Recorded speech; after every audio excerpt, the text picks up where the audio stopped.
ni ukuvuga rero ngo l'existence même ya guverinoma ni ukwereka abanyarwanda ko hashobora kubaho ikindi kintu ku ruhande gishobora gukora nk'uko iriya guverinoma ikora kandi kigakora neza kuko FPR yumvisha abanyarwanda ko nta wundi muntu wayobora, ko yo ivuyeho abatutsi bashira, ko iretse abatutsi babaga mu Rwanda bakafata ubutegetsi bakongera bakihorera bagafata abahutu bakabica, ikabereka ko ari byose kuri buri ruhande.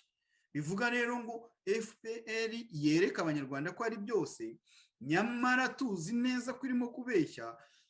Twavuga tuti ariko kubera icyo abahutu n'abatutsi batagucarana tugashyiraho guverinoma twumvikanye, buri muntu wese agakora yisanzuye, ntawe umuhagaze iruhande, nta gucana inyuma ngo buri wese agenda avuge ngo ese buriya ngo hejuru barabivugaho ikira, hejuru barabivuga we uri ministre cyangwa uri depite, inteko ishinga amategeko ikicara itegereje icyo hejuru babivugaho, kubera ko FPR itari yadesida ntabwo iki kintu gishobora gukorwa.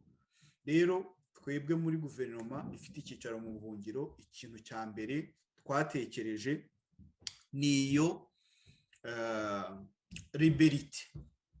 liberite abanyarwanda babujijwe, liberite kandi igahera mu bategetsi. Burya umutegetsi utigenga ntashobora gutuma umuturage yigenga.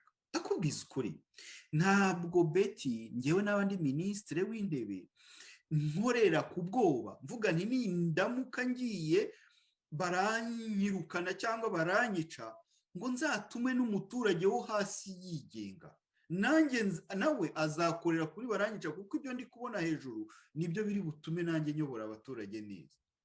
Niba muri FPR ministre w'ingabo cyangwa umugaba mukuru w'ingabo adashobora gufata icyemezo we nk'umuntu nkawe, twigeze tubona abakuru b'ingabo bafata gutya bakabafata wenda baba bicaye nk'ahantu ntuza kakayigeze kuba chief of staff ari kumwe na nuriya Rusagara generali babiri, generali Kaka, generali Rusagara.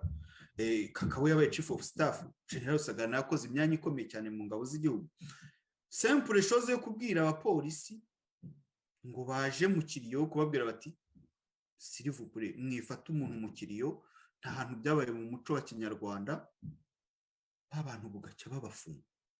Ari abajenerali urumva nta bwigenge bafite mu mikorere. Niba generali adafite ubwigenge ku gihugu cye mu kazi kashinzwe ngo abe yabwira umupolisi, kandi mu mategeko ya gisirikare biremewe ko ngewe ufite ipeti ryo hejuru nshobora kwirengera nkabwira uwo hasi nkamubwira nti ibintu urimo gukora ntabwo ari byo, akabihagarika.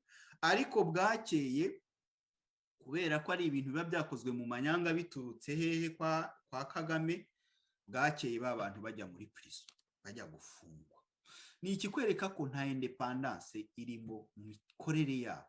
Rero natwe nicyo kintu twabanje gushyira imbere, independence y'ibitekerezo. Umuntu akaza akavuga ikintu yumva, akaganira, umuministre agakora ibintu uko abyumva mu buri liberite igihe wakurikije amategeko ya guverinoma, ariko atavuga ngo ninkora ibi ngibi premier ministre ari bunyice, ninkora ibi ngibi president ari bumitane, sindi hari ahantu ibyemezo biri bufatirwe bari bunyeguze cyangwa ndi bufungwe.